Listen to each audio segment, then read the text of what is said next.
Well, we've come back to look at this Kawasaki ZX6, another nicked bike. And Police Sergeant Andy Collins, you're going to tell me what I should look for to make sure I don't end up with one of these when I go to buy a bike. That's the first thing that you need to look at when you go and view the machine is have a good look at the ignition switch. Okay, the first thing they're going to damage when they steal it is going to be this area, particularly if the steering lock's on. So have a look to see if there's any damage to the lock itself. This particular lock on this machine was broken out because there's some telltale hacksaw marks where they've then installed a lock which they've cut off another machine into it in order to make it look genuine. You've got a key for that, you could have another key for that and another key for under the seat. Again, if there's keys, you know, a multi-set of keys, you want to be asking the questions why. It could be legit, couldn't it? You know, could be legitimate, but it's all little indications, all little kind of warning signs that should be cropping up. Genuine engine numbers stamped in, and on performance machines like this, it's nearly always on the headstock down there. The thing you can tell, okay, the experts can test them to try and recover numbers, but the thing you can tell if that number's been changed or altered is have a good feel along the number. If it's flat and level on a nice aluminium surface as it was originally, it will be there. If there's any indentations whatsoever or any rubbing where kind of wet and dry or emery paper has been used on it, again, you want to be asking questions because that's not right, something's gone on there. Again, any damage in there, and here's one that came off another machine, again it's a ZX6, but that's where they've actually broken the locking components out. Right. Okay. Right. The professional ringing teams will change the lock sets, but they still leave telltale damage.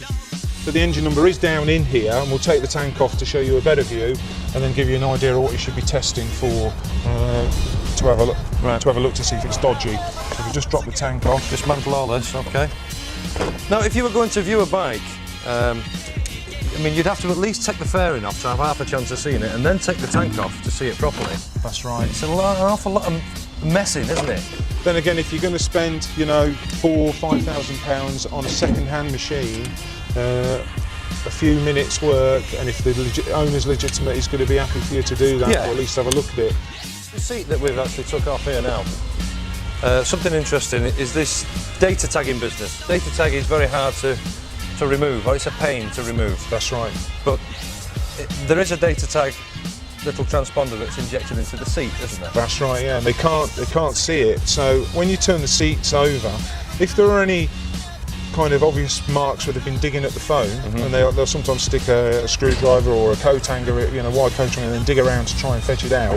Any damage in those areas, again, it means someone's been at it to try and remove identification systems such as data tag. Right. Again, ask why, or if there's a combination, don't touch it. And that goes again for the data tag, the numbers that are on the plastic bodywork. That's right, yeah. Because they're not always on the outside, are they? No, sometimes they're on the inside. What's this here? Steering lock. That's ignition. An ignition switch we've already spoken about. But this one here shows a good close-up. This looks like a DIY knicker bike kit. That's right, good DIY knicker bike kit, really. Communal garden domestic house wiring. Exactly, not at all... not genuine. Anyone can see that. Yeah. And if that's on a bike, you've got to be asking reasons why.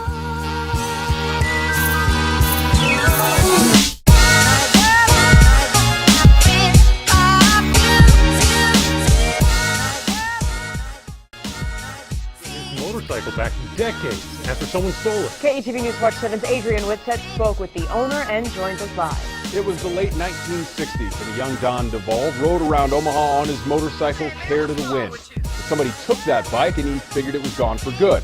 Then a phone call out of the blue, one he never expected. I remember a lot of good times on it. And I remember when it got stolen.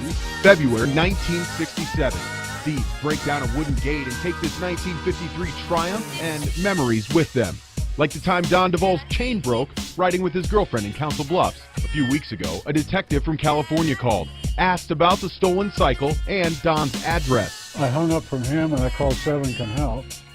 And I said that I think there's a scam going on about a motorcycle.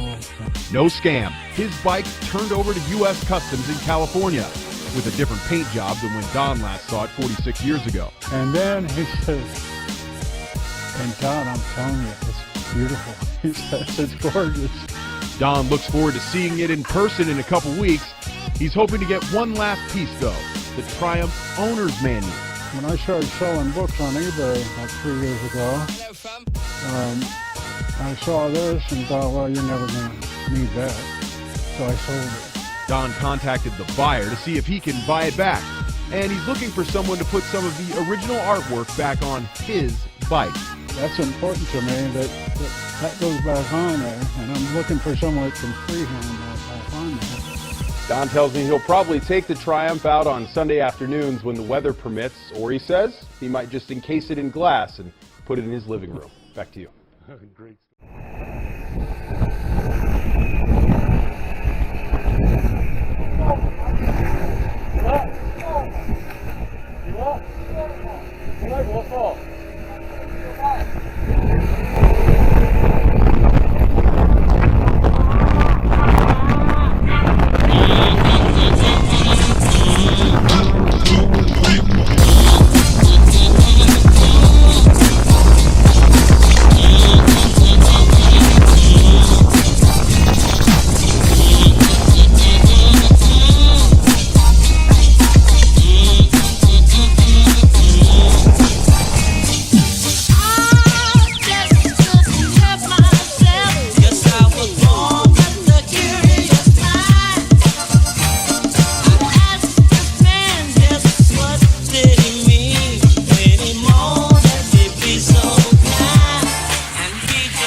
Ladies and gentlemen, can I please have your attention? I've just been handed an urgent and horrifying news story, and I need all of you to stop what you're doing and listen.